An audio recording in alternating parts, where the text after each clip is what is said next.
Здравейте в публично четене на Божието Слово. Вече сме на ръба на финала. 27 глава четем днес. От книгата Деяния на апостолите. Няма да губя никакво време, защото главата е малко по-дълга. И в процеса на четенето ще хвърлям някакви разяснения минимални, като тази глава е така доста приключенска. В пътуването с Господа има и такива моменти и ние ще извадим някакви много хубави принципи от тази глава, докато четем. Ще видим как нека да имаме търпение до края на главата. И когато беше решено да отплаваме за Италия, вече Павел пътува към императора. Предадоха Павел на няколко други затворници на един стотник на име Юлий от Августовия полк.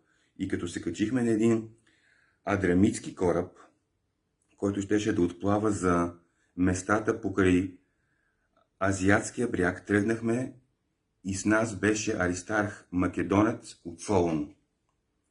На другия ден стигнахме в Сидон и Юлий се отнасяше човеколюбиво към Павел и му позволи да отиде при приятелите си, за да се възползва от грижите им.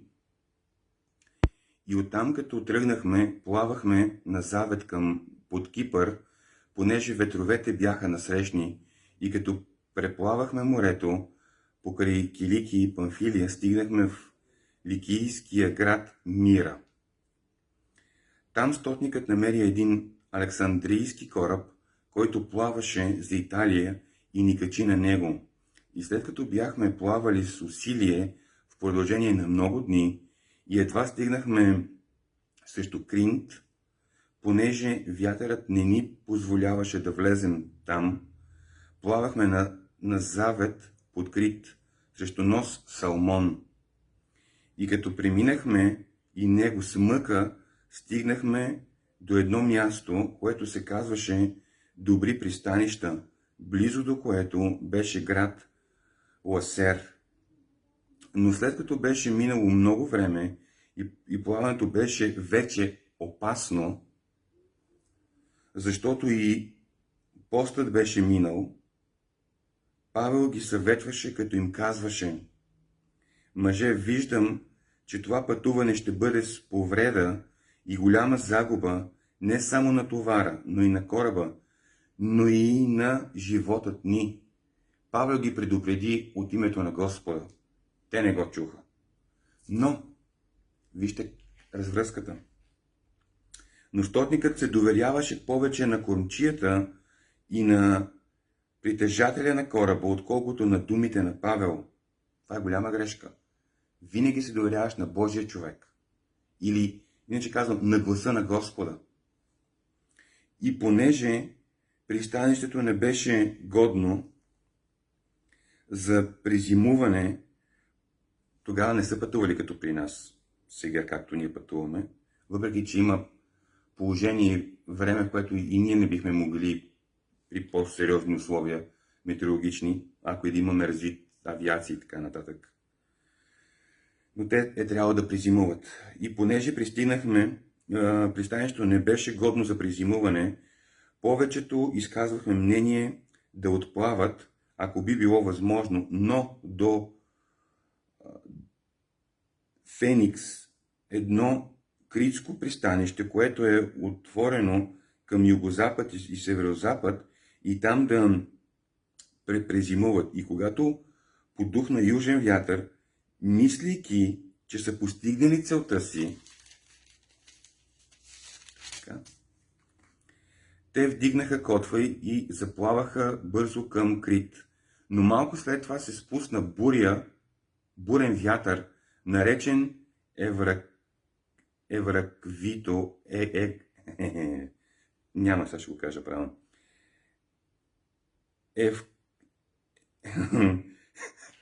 Запънах се. Еквавирилон, прощайте. И когато кораба беше повлечен и не може да устои на вятъра, ние се предадохме и се оставихме да ни носи. И като минахме на завет под едно островче, наречено Клавдий, с мъка успяхме да овладеем спасителната лодка и когато я извадиха, започнаха да използват средства, при което препаснаха кораба отдолу и тъй като се бояха да не заседнат в пясъците на Сиртис, свалиха платната и се носехме така. И понеже бяхме в голяма беда от бурята, на следващия ден започнахме да изхвърляме товара, а на третия ден сами, със собствените си ръце, изхвърлиха корабните принадлежности. И понеже от много дни не се виждаше ни слънце, ни звезди, ни силната буря напираше, накрая изчезна всяка надежда да бъдем спасени. Тук вече се касае за собственият им живот. Това е голямо приключение, голямо изпитание в Господа. А след дълго неядене, Павел застана между тях и каза: мъже, трябваше да ме слушате и да не тръгвате открит, за да не си навличате тези беди и щети. Всъщност, духовният човек, Павел, той винаги, въпреки че той е затворник, той би трябвало да бъде автентичният глас посред цялата компания хора там.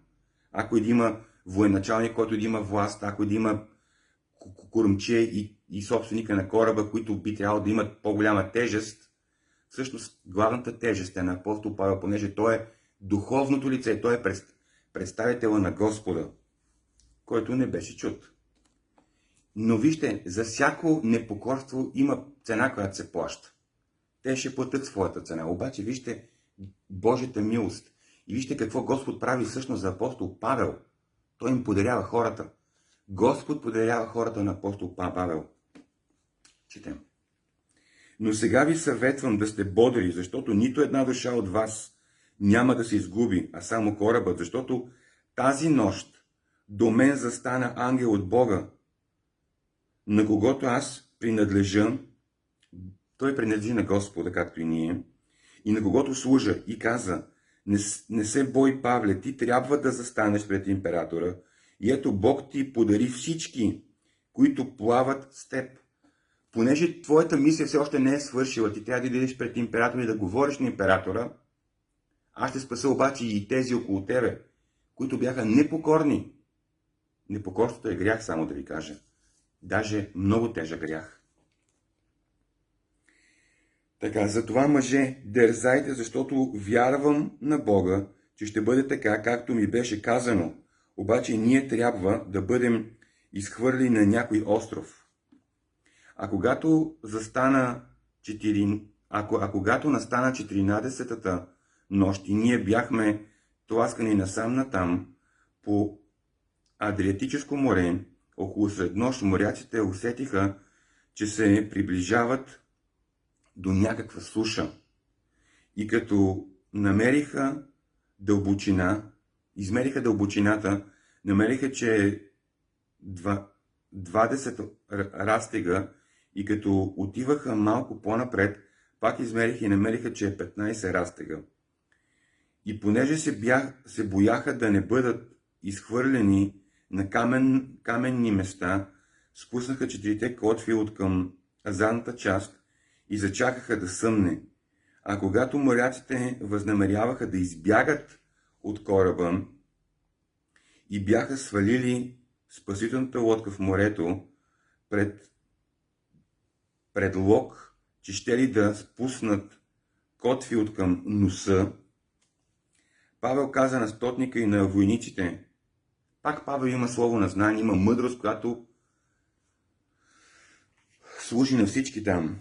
Ако тези не останат на кораба, вие не можете да се избавите. Тогава войниците отрязаха въжетата на спасителната лодка и я оставиха да падне.